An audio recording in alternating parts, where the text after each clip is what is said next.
Is Donald Trump finally doing what no other U.S. president dared, proving that the West has lost its grip on Africa? Or is his hardline stance against Burkina Faso, Niger, and Mali just another chapter in the West's increasingly desperate bid to hold on to power?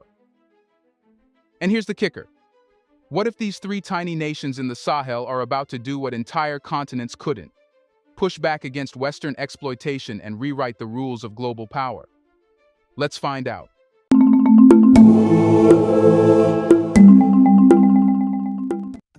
The Sahel, a region often relegated to the footnotes of global politics, is now at the center of an unprecedented geopolitical storm. Burkina Faso, Niger, and Mali, three nations dismissed as impoverished and insignificant by many Western analysts, are rewriting the script of African resistance.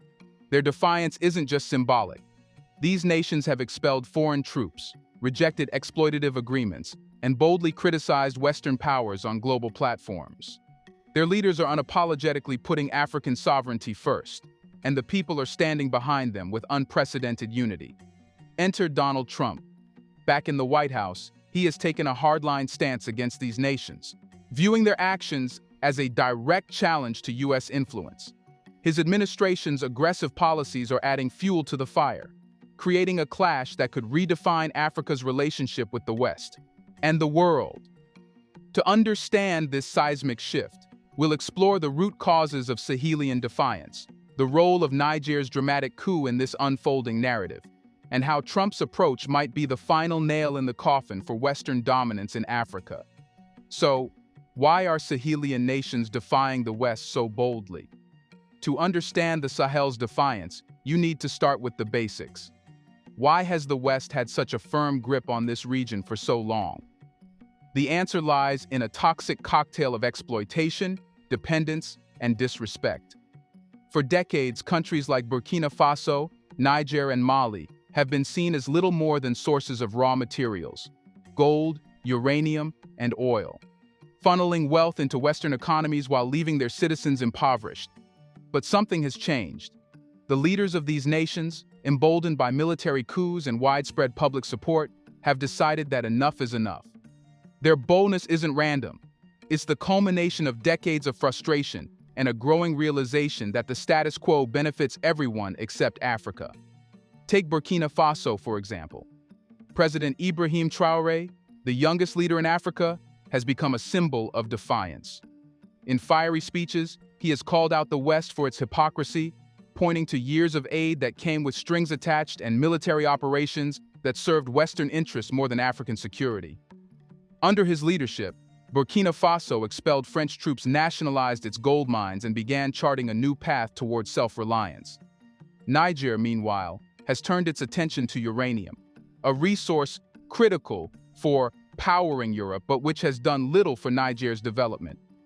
For years, Western companies have extracted uranium from Niger's mines under contracts that left the country with crumbs. Now, Niger is demanding renegotiations that reflect the true value of its resources, signaling a broader shift in how African nations engage with the global economy. Mali, too, has taken bold steps. After expelling foreign troops, the country has strengthened its ties with neighboring nations, fostering a regional alliance that aims to resist external interference collectively. Mali's leaders have also prioritized cultural sovereignty, overhauling education systems to focus on African history and languages rather than colonial legacies. This wave of defiance didn't emerge in isolation. It was sparked by decades of exploitation and compounded by the realization that the West's promises of development often come at the cost of true sovereignty. But the tipping point? That came in Niger, where a dramatic coup reshaped the region's relationship with the West. Niger's 2023 coup wasn't just another political shakeup. It was a revolution in disguise. When General Abdourahmane Tiani seized power, he didn't just oust a government. He declared war on decades of neo-imperial control. In a blistering speech that went viral across the continent, Tiani laid bare the extent of Niger's grievances with the U.S. and its Western allies. He spoke of exploitative contracts that left Niger rich in resources, but poor in wealth, a counterinsurgency agenda that prioritized Western security over Nigerian lives, and a military presence that felt more like occupation than partnership. One of the most shocking revelations was the taxation of U.S. military aircraft operating in Niger. Despite using Nigerian airspace to conduct operations that often had little to do with Niger's security, the U.S. was pocketing the profits while Niger saw none of the benefits. This was neo-imperialism in its rawest form, and Chiani wasn't afraid to call it out. The coup was met with widespread support from Niger's citizens, who saw it as a reclaiming of their sovereignty. Crowds cheered as U.S. troops were expelled, and the government announced plans to review all agreements with foreign powers. For the people of Niger, this wasn't just about politics, it was about dignity. But the coup also set off alarm bells in Washington. The U.S., under Donald Trump's leadership, viewed Chiani's actions as a direct challenge to its influence in Africa. Sanctions were imposed, aid was frozen, and the rhetoric grew increasingly hostile. What Trump didn't anticipate, however, was the ripple effect. Chiani's defiance inspired other nations in the Sahel and beyond to question their relationships with the West, setting the stage for a larger, continent-wide movement. So, is Donald Trump unintentionally fueling Africa's unity? Here's a reminder to please like and share the video and subscribe to our channel to watch more videos on Black culture, history, civilization, and identity. Let's continue now. Donald Trump's return to the White House has marked a new chapter in U.S. foreign policy, one fraught with missteps, but none as glaringly consequential as his approach to Africa. Under the banner of restoring America's strength on the global stage, Trump's administration has framed its actions in the Sahel as necessary responses to growing instability. Yet the reality is far more complicated and far less flattering. At the heart of this policy is Trump's decision to double down on aggressive tactics, a move that reflects a deeper misunderstanding of Africa's evolving political landscape. The Sahel, often portrayed in Western narratives as a hotbed of insurgency and chaos, has undergone dramatic changes in recent years. Countries like Burkina Faso, Niger, and Mali have pushed back against Western influence, reclaiming their sovereignty and rejecting exploitative partnerships. Instead of engaging with these nations on equal footing, Trump has chosen to take a combative stance, seeing their defiance as a threat rather than an opportunity for dialogue. One of the most controversial elements of Trump's Africa policy is his appointment of Matt Gaetz as Attorney General. Gaetz, a polarizing figure even within American political circles, is infamous for his inflammatory remarks and hardline views. For the Sahel, his involvement has been nothing short of disastrous. From his very first public statements, Gaetz made it clear that he viewed Niger's leadership, and by extension, the broader Sahelian resistance, as anti-American. He accused the region's governments of fostering instability and declared that the U.S. must consider all options, including military intervention, to protect its interests. In a particularly incendiary speech, he dismissed the legitimate grievances of Niger's leadership as mere excuses for bad governance, framing their calls for sovereignty as attempts to evade responsibility. These remarks weren't just tone-deaf, they were a direct insult to nations that have long suffered under Western exploitation. In the Sahel, where the scars of colonialism and neo-imperialism run deep, such rhetoric struck a nerve. For African leaders, Gaetz's statements were proof of the West's unwillingness to listen or adapt. For African citizens, they became a rallying cry, galvanizing support for their government's defiance of Western influence. The fallout was immediate. Across the region, leaders and activists condemned Gaetz's comments, framing them as emblematic of a broader Western arrogance. Demonstrations erupted in several Sahelian capitals, with citizens carrying signs denouncing U.S. interference and calling for greater African unity. Social media lit up with hashtags celebrating the expulsion of foreign troops and highlighting the Sahel's fight for dignity. Gaetz's rhetoric also had unintended consequences beyond Africa. It deepened the rift between the U.S. and other global powers, particularly China and Russia, who have positioned themselves as allies of African sovereignty. While Gaetz was dismissing Niger's grievances, Chinese and Russian diplomats were extending offers of support, framing their involvement as partnerships rather than patronage. In this context, Gaetz's approach along with Trump's broader Africa policy, has not only failed to restore U.S. influence in the Sahel, but has actively eroded it. By escalating tensions and dismissing legitimate grievances, the administration has pushed African nations closer together, strengthening their resolve to resist Western dominance.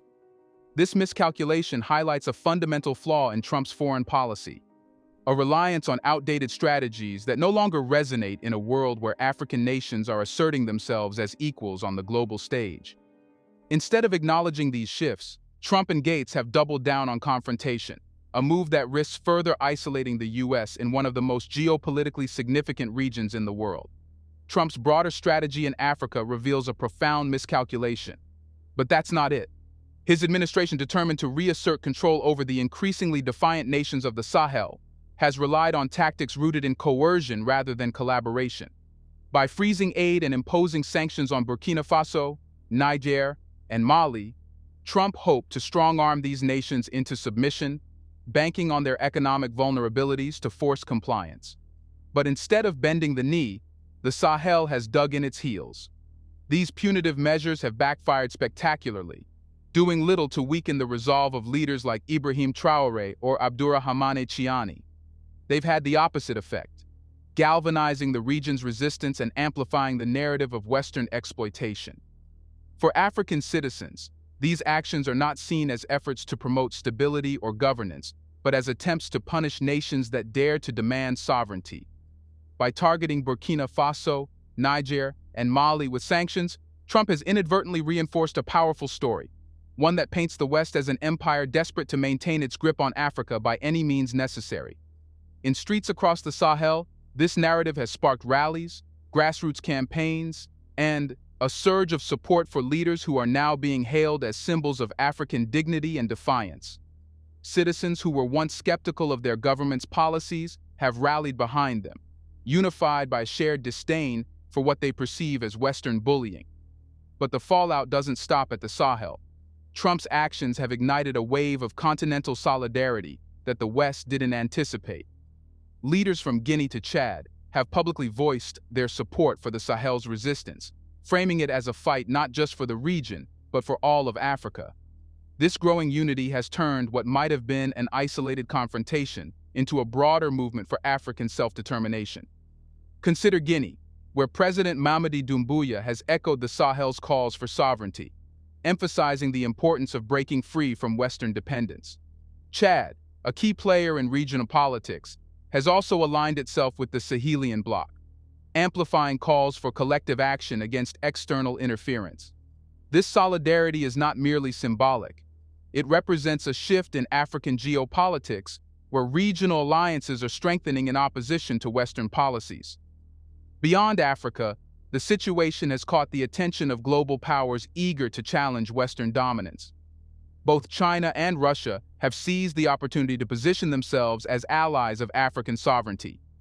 Beijing, for instance, has doubled down on its win-win rhetoric, offering material support and economic partnerships that it claims come without the strings typically attached to Western aid. Meanwhile, Moscow has leveraged its historic ties with the continent, emphasizing its role as a supporter of nations resisting neo-imperialism. For Trump, this is a strategic nightmare. Instead of isolating the Sahel and reasserting U.S. influence, his administration has inadvertently provided a platform for alternative global partnerships that undermine America's standing. By treating the Sahel's defiance as a threat rather than an opportunity for dialogue, the U.S. has alienated not just Burkina Faso, Niger, and Mali, but an entire continent increasingly disillusioned with Western intervention. This misstep also reveals a deeper irony. In trying to reassert control, Trump's administration has shone a glaring spotlight on the very inequalities and injustices that the Sahel's leaders are fighting against.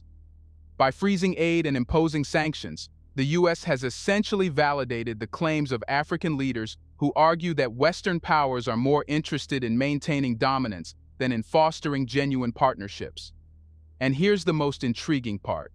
The more the West pushes back, the more united Africa becomes. Each sanction, each freeze in aid, serves as another rallying point for a continent that is tired of being dictated to. What began as a Sahelian resistance is now evolving into a broader movement, one that could redefine Africa's relationship with the West and with the rest of the world. In its attempts to punish and isolate, Trump's administration has only succeeded in highlighting the strength of a united Africa. Whether this unity can translate into lasting change remains to be seen. But one thing is certain: the West's traditional strategies of control are losing their grip, and the continent is awakening to its collective power. But what do Burkina Faso, Niger, and Mali want? Contrary to Western propaganda, these nations aren't seeking isolation or chaos. What they want is simple: isolation or chaos. What they want is simple: dignity, equality, and partnerships that respect their sovereignty.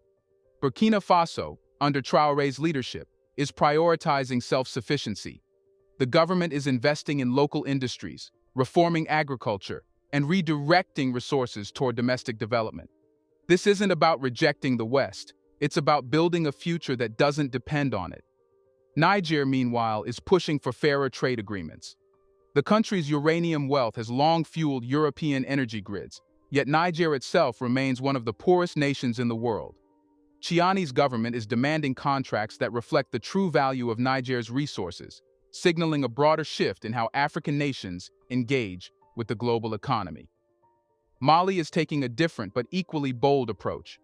By reforming its education system, the country is reclaiming its cultural identity. African history, languages, and traditions are being prioritized over colonial narratives, creating a new generation that values sovereignty over subservience. At their core, these nations' demands are about rewriting the rules of engagement with the rest of the world. They're not anti-West, they're pro-Africa, and their defiance is inspiring other nations to rethink their relationships with global powers. Can Africa's defiance spark a continental revolution? The short answer?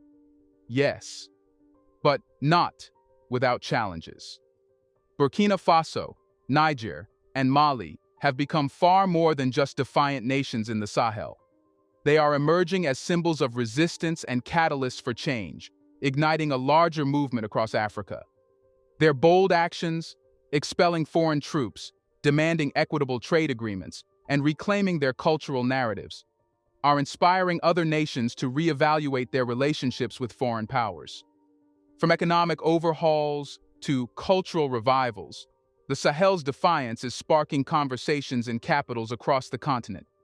Guinea, Chad, and Algeria are openly supporting the Sahelian bloc, while countries like Ghana and Nigeria are closely watching how these nations navigate the turbulence of standing up to Western dominance. The question on many African leaders' minds is, if the Sahel can do it, why can't we? But this isn't just an African story. By challenging Western dominance, these nations are reshaping the global order. For decades, Africa has been viewed as a supplier of raw materials and a passive player in global politics. The Sahel is flipping that script. The actions of Burkina Faso, Niger, and Mali are forcing the world to reckon with an Africa that refuses to be ignored, dismissed, or exploited. Western nations, long accustomed to controlling African resources and dictating their policies, are now scrambling to adapt to this new reality. Even the African Union AU, which has often been criticized for its inaction, is now facing pressure to align with this growing wave of resistance. The Sahel's revolution is not just about political independence, it's about economic liberation, cultural pride, and reclaiming Africa's voice in global decision-making. It's a declaration that Africa will no longer be a pawn in someone else's game. Of course, the road ahead won't be easy. Western powers have too much at stake to relinquish their influence without a fight. Economic sanctions, media narratives painting the Sahel as unstable, and diplomatic isolation are just some of the tools the West is already employing to weaken this movement. Internally, these nations face significant hurdles. The process of dismantling neo-colonial structures while maintaining internal stability is fraught with risks. Burkina Faso, Niger, and Mali must navigate the delicate balance of rejecting foreign interference while building robust institutions capable of sustaining their newfound sovereignty. the risk of division within the continent is another potential obstacle. While many African nations support the Sahel's defiance, others, heavily reliant on Western aid or beholden to Western interests, may resist aligning with this movement. The unity of purpose that the Sahel's leaders have cultivated will need to spread across Africa if this revolution is to succeed on a continental scale. Yet, despite these challenges, the momentum is undeniable. The actions of these three nations have already created a ripple effect, sparking debates about sovereignty and equity in countries far beyond the Sahel. In South Africa, activists are calling for a re-examination of the nation's economic partnerships with Western corporations. In Kenya, discussions around land rights and the influence of foreign agricultural companies are gaining traction. Across West Africa, the Sahel's actions have revitalized calls for a regional currency independent of French control.